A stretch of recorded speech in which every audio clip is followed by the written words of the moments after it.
Hari ini saya akan menunjukkan kepada anda sebuah filem komedi dari tahun 2004 bertajuk Eurotrip. Sejurus selepas menamatkan pengajian di sekolah menengah, Scott dibuang oleh teman wanitanya yang curang, Fiona, yang memberitahunya dia terlalu boleh diramal. Tetapi itu tidak membuatnya terlepas pesta graduasi yang hebat pada petang itu, yang dihadirinya bersama kawan baiknya Cooper. Di sana mereka bertemu dengan kawan baik mereka Jenny dan abang kembarnya Jamie. Si kembar merancang melancong ke Eropah. Jenny teringin sangat nak jumpa Paris. Seorang lelaki di atas pentas menyampaikan lagu itu kepada gadis paling gila di atas katil, dan Fiona berlari ke arahnya. Semua orang bersorak kecuali Scott, yang hanya memandang dengan tidak percaya. Lagu itu boleh disimpulkan sebagai, Scotty tidak tahu bagaimana saya melakukannya setiap hari Ahad dengan Fiona. Scott minum sepanjang malam dan di rumah dia membiarkan semuanya keluar. Dia menerima mail daripada rakan pena Jermannya, Mielke, yang telah berkawan dengannya selama beberapa tahun. Mielke meluahkan rasa simpatinya tentang Fiona yang berpisah dengannya dan dia mahu menerimanya peluang untuk datang ke Amerika dan bertemu secara peribadi. Scott yang mabuk, menganggap Mielke adalah pemangsa dan menyuruhnya menjauhkan diri. Pada waktu pagi, abang Scott berada di dalam biliknya, membaca emailnya dan kagum dengan caranya dengan kasar dia telah menolak seorang gadis dari Jerman. Masih keliru, Scott mengeluarkan foto dan menunjukkan kepadanya lelaki itu. Ketika itulah abangnya menjelaskan kepadanya bahawa Mielke ialah nama perempuan yang biasa di Jerman, serupa dengan Mitchell dalam bahasa Inggeris, dan dia benar-benar babe. Di Berlin, Mielke menghalang Scott. Cooper tiba di Scott, yang memberitahu dia, sila like dan subscribe channel kami. Terima kasih. Betapa besar kesilapan yang dia lakukan dengan Mielke. Scott sangat seronok berbual dengannya dan sekarang dia tahu dia perempuan. Dia faham bahawa dia mempunyai perasaan untuknya, tetapi tidak ada gunanya kerana dia tidak dapat menghubunginya.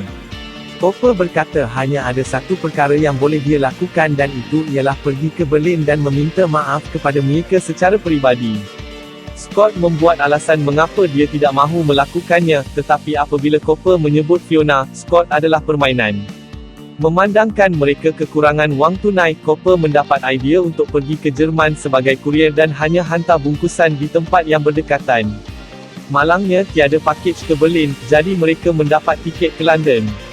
Dalam penerbangan ke sana, Cooper mengakui bahawa dia hanya mempunyai satu perkara di fikirannya, babes Eropah dan persetubuhan. Mereka tiba di London. Memandangkan umur minimum minum di England adalah dari 18 tahun, persinggahan pertama mereka ialah pub tempatan. Malangnya, mereka ditemui oleh Samsung Bola Sepak. Ia adalah kelab peminat Manchester United persendirian, mereka kata. Scotty berkata mereka juga ahli kelab peminat Manchester dari Ohio. Jadi salah seorang Samsung meminta dia menyanyikan lagu tema mereka. Scott cuba berundur, tetapi Samsung itu tidak akan berhenti. Dia mula menyanyikan beberapa lagu rawak yang jelas salah kerana semua orang sedang bersiap sedia untuk menendang keldai mereka. Nasib baik, peminat utama, Maynard, mengatakan bahawa lagu itu sebenarnya cukup bagus, membuka 2 botol bir untuk mereka, dan mereka menyanyikan lagu itu berulang-ulang. Keesokan harinya, rakan Mielke membantunya menyiasatkan email Scott dan dia memberitahunya bahawa Scott adalah cinta dalam hidupnya. Rakannya menangkapnya dan meletakkannya di atas meja, menciumnya. Pada ketika itu Scott bangun.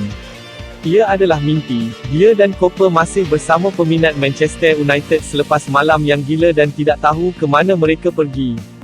Maynard memberitahu Scotty bahawa mereka dalam perjalanan untuk melihat permainan di Paris. Scotty ingat bahawa kembar berada di Paris dan memutuskan untuk menghubungi mereka. Di Paris, apabila peminat Manchester lari untuk memukul seseorang, Scott dan Cooper akhirnya dapat melarikan diri mereka dan bertemu dengan kembar. Kedua-duanya menyedarkan Jamie dan Jenny tentang situasi dengan Mielke. Si kembar tidak percaya Scott datang jauh ke Eropah untuk seorang gadis.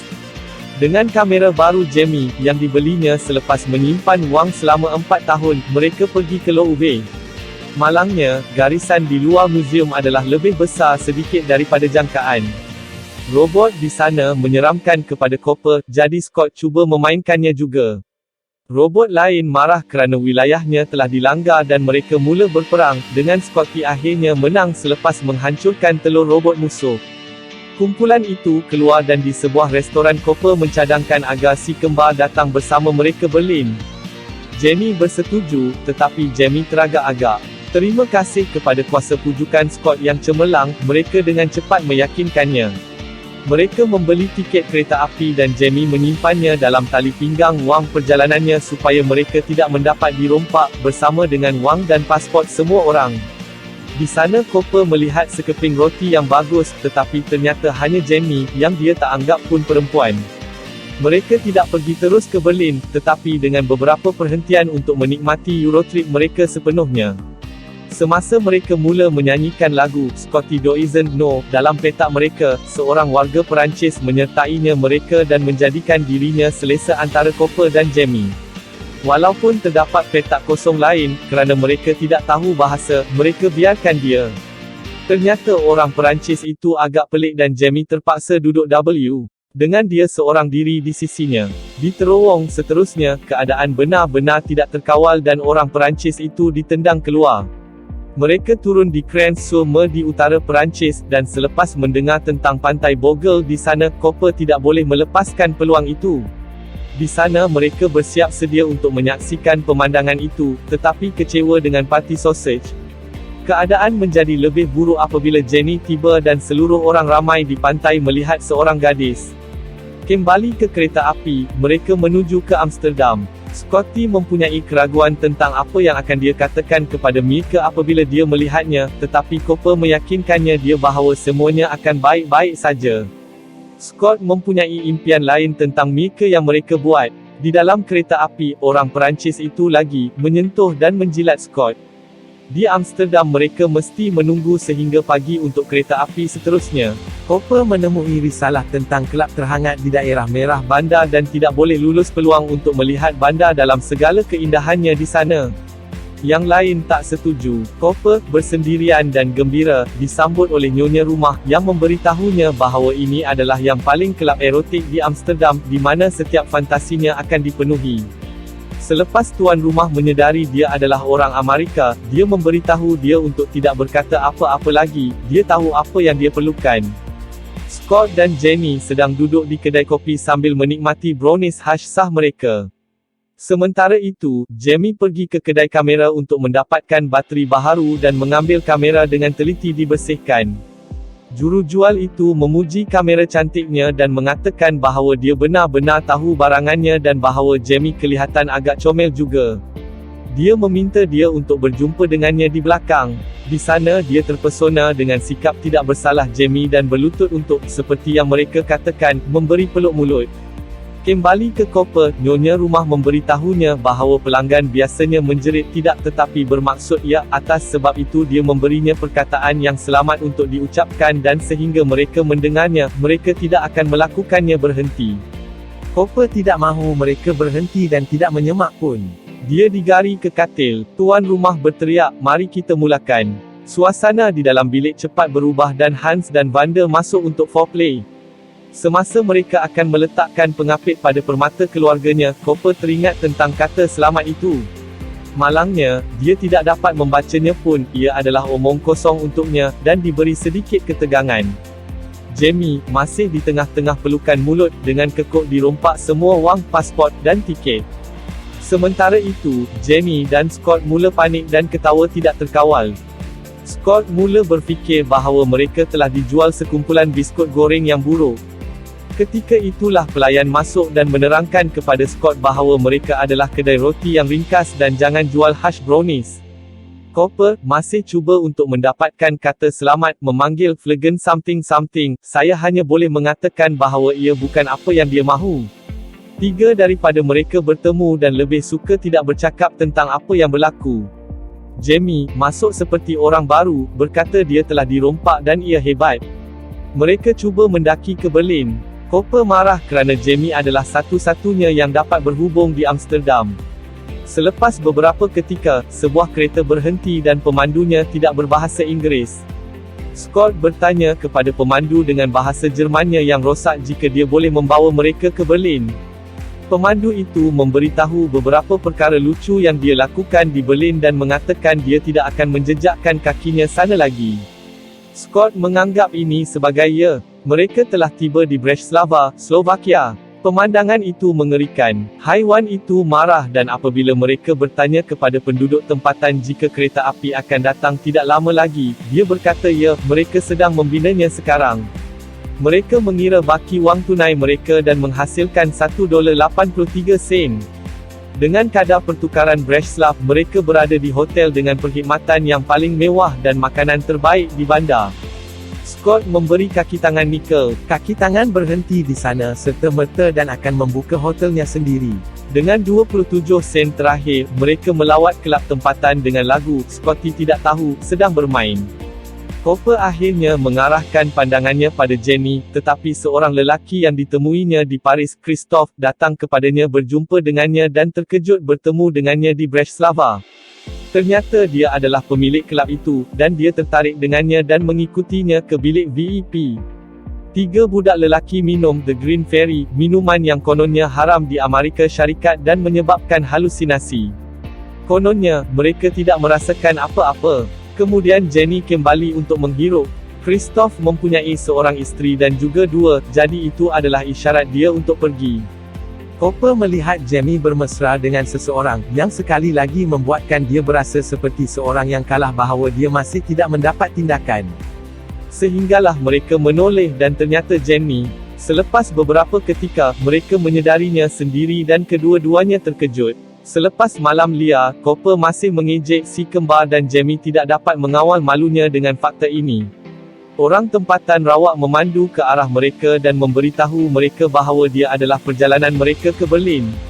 Akhirnya mereka sampai ke Berlin dan Scott menemui bangunan pangsapuri Mieke. Bapa Mieke membuka pintu dan memberitahu Scott bahawa Mieke pergi untuk musim panas.